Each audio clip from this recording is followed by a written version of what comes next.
What's up, everyone? This is the Montre Black. Today we're gonna react to a death battle: Boba Fett versus Predator. Let's watch. This episode is sponsored by Mint Mobile and HelloFresh.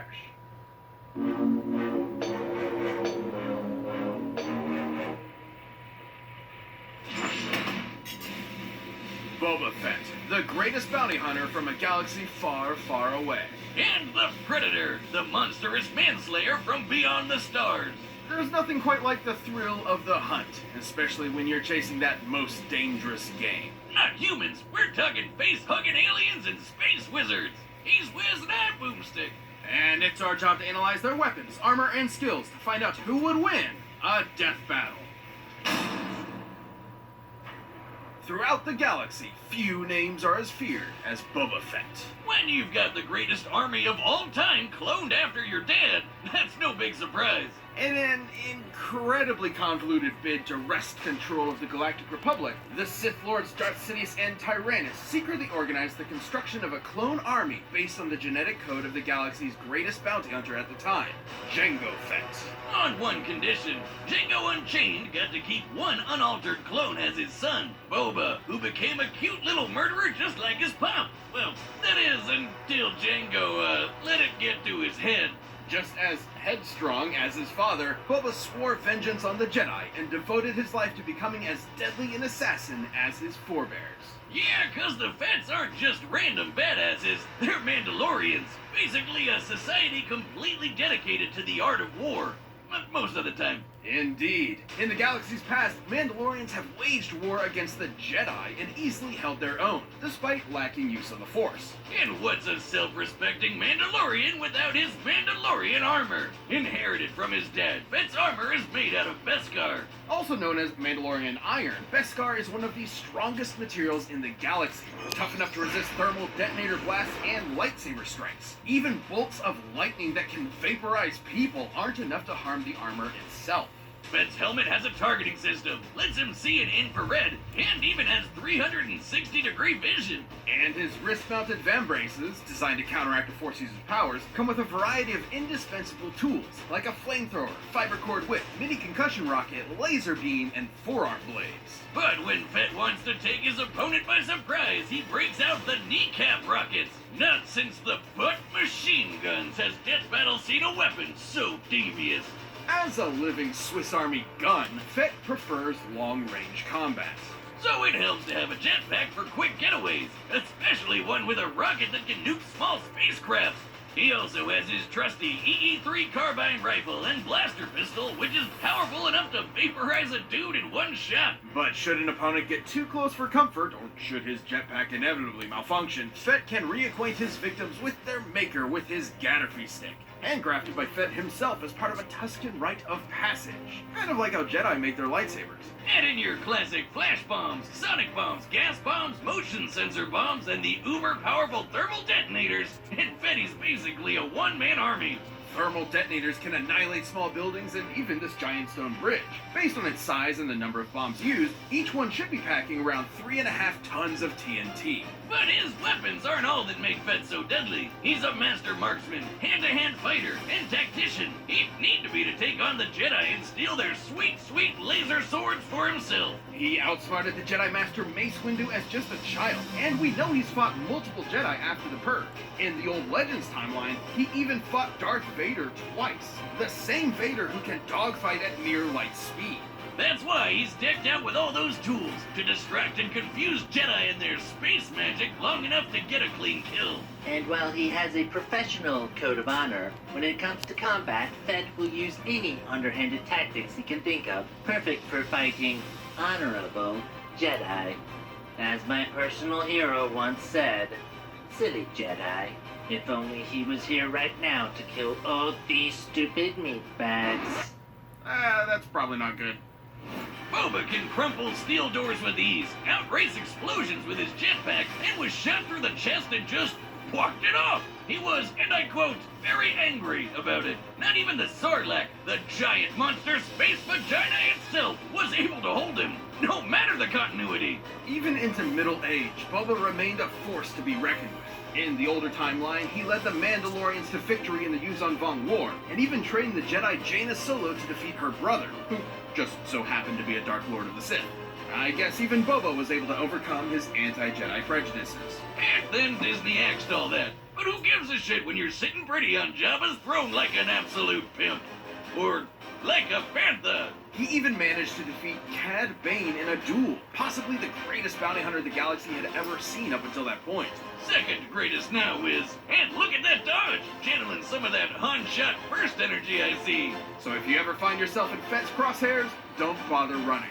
You'll only die tired. This episode of Death Battle is sponsored by Mint Mobile. After years of fine print contracts and getting ripped off by big wireless providers, if we've learned anything, it's that there is always a catch. So when we first heard that Mint Mobile offers premium wireless starting at just $15 a month, we thought, what's the catch? But after talking to them and using their service, it all made sense. There isn't one. Mint Mobile's secret sauce is that they're the first company to sell wireless service online only. They cut out the cost of retail stores and pass those sweet savings directly to you. Mint Mobile's wireless service quality is incredible, especially for a scientist like myself who only has time for the best technology. Mint Mobile gives you the best rate whether you're buying for one or a family. And at Mint, families start at 2 lines. All plans come with unlimited talk and text, plus high-speed data delivered on the nation's largest 5G network. To get your new wireless plan for just $15 a month and get the plan shipped to your door for free, go to mintmobile.com/deathbattle. That's mintmobile.com/deathbattle. Cut your wireless bill to $15 a month at mintmobile.com/deathbattle. The year was 1987. In the balmy jungles of Central America, an elite American Spec Ops unit would come into conflict with Soviet-backed insurgents. Their mission was a success, but little did they know, they were the ones being hunted. It was almost as if the jungle itself was killing them. But in reality, it was a traveler from beyond the stars, a superhuman killing machine whose entire life was devoted to murder. This was a predator. These men were its prey.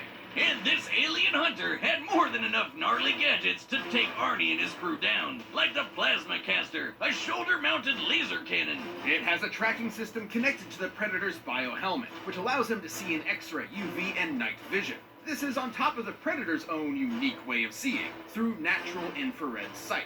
Essentially, he tracks individuals by recognizing differences in heat signatures. Too bad humans can't do the same, since the Predator's full-body light-bending camouflage makes him invisible to the naked human eye, letting him blend into the shadows and pick up his prey one by one. But as ruthless as that sounds, the Predator is actually an honorable fighter, who relishes the chance to fight up close and personal with his iconic wrist blades. And guess what? For as bad as this one Predator was, this dude wasn't even that special. In fact, he was actually kind of a noob. There's a whole planet of these guys. These are the Yautja.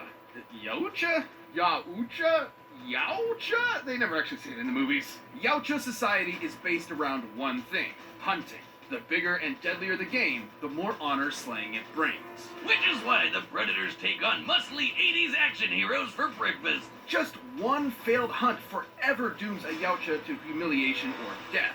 And since Yautja lifespans can last hundreds of years, that would mean that Elder Hunters have centuries of combat experience and have never been defeated. They have literally kept winning for hundreds of years. And this is the kind of Predator we're looking at today. The only way to become a fully independent hunter, a blooded hunter, is to slay their equally dangerous rivals, the Xenomorph. With bulletproof skin, acid blood, and retractable penis mouth, these aliens are dangerous enough to take down even the best Yautja hunters.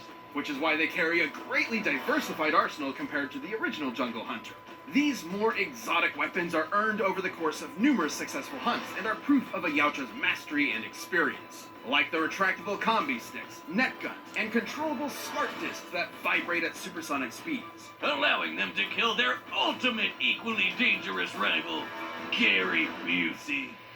They even carry a portable EMP that will disrupt all electronic devices in the vicinity, forcing their prey to fight them on their terms. Which is when they break out their plasma sight, made of messed up evil laser energy. This dark plasma the scythe emits cannot be stopped by conventional matter. Instead of merely cutting a target, its energy passes through their body, ensuring their victim will die in as little as 4 hits. Even without his arsenal, the Predator is a literal beast. He's strong enough to tear through 2 inches of steel like it was tissue paper, casually invent the first Mortal Kombat fatality, and give Mother Nature the finger. Lions, tigers, and bears? Oh shit! It helps that Yautja armor is plasma forged, making it incredibly durable. The Predator is tough enough to take huge gas explosions and fast enough to dodge laser beams. But even if a Predator is defeated, he is expected to perform one final rite, activating a countdown to a nuclear explosion that vaporizes everything within 300 city blocks. Based on the size of that blast, this would be exploding with 15 times the energy as the atomic bomb dropped on Hiroshima.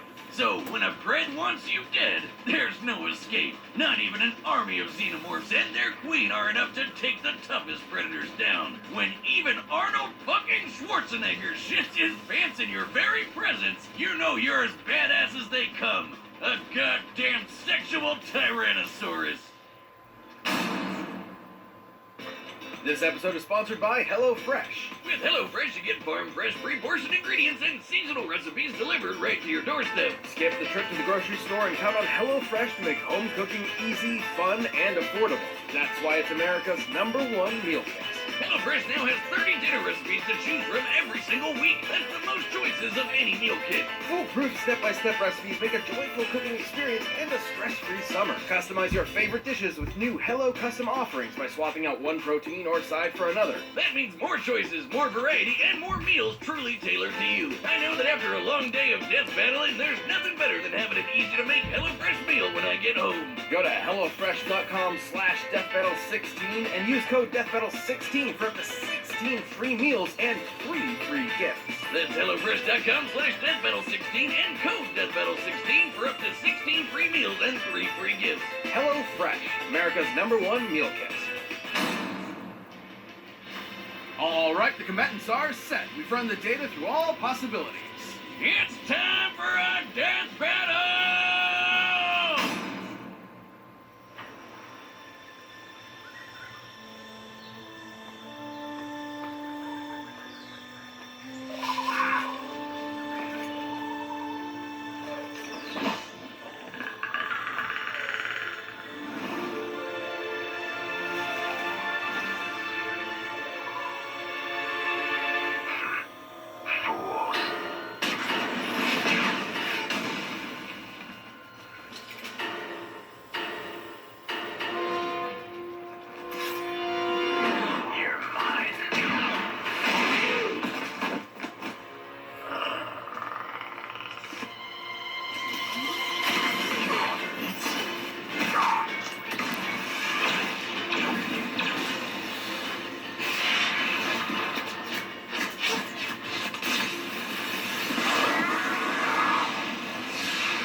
Boba was always a one-man army, even as a one-armed man. Despite the Predator's fearsome power and experience, Fett's versatility and arsenal allowed him to survive this hunt. While Boba could crumple steel, the Predator could easily tear straight through it, making him the stronger of the two.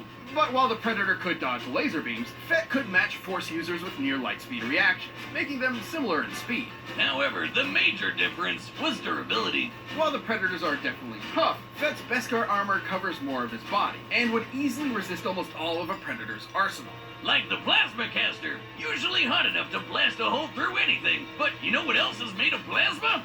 Lightsabers, which bounce off Beskar no problem. Specialized tools like the Plasma Scythe, with its ability to bypass conventional matter, could manage to kill Fett with a few lucky hits. However, Fett's jetpack and long-range arsenal allowed him to fight safely from a distance. And Fett's kit countered a lot of what Predator could do. His helmet's infrared could see past Pred's camouflage. His flamethrower messed with Pred's thermal vision, and nothing the Predator had could withstand a lightsaber strike. Also, the Predator's EMP could not disable Fett's armor, considering Beskar has withstood bolts of electromagnetic energy before without short-circuiting.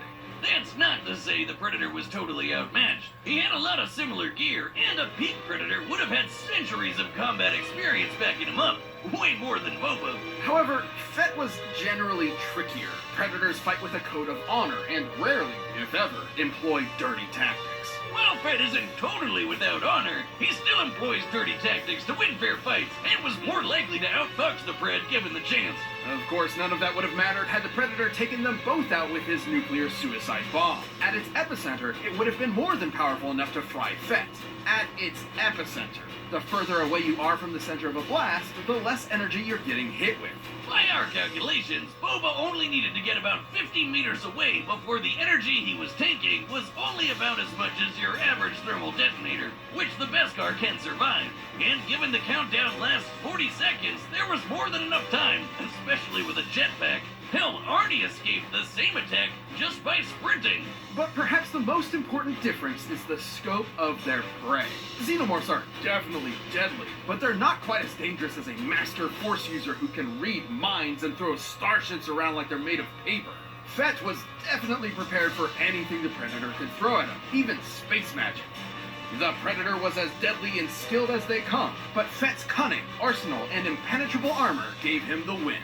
Congrats to Boba! Give him a hand! Oh wait, he's already got one.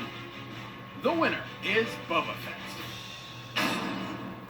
If you liked the video, give a thumbs up. I'll see you on my next reaction.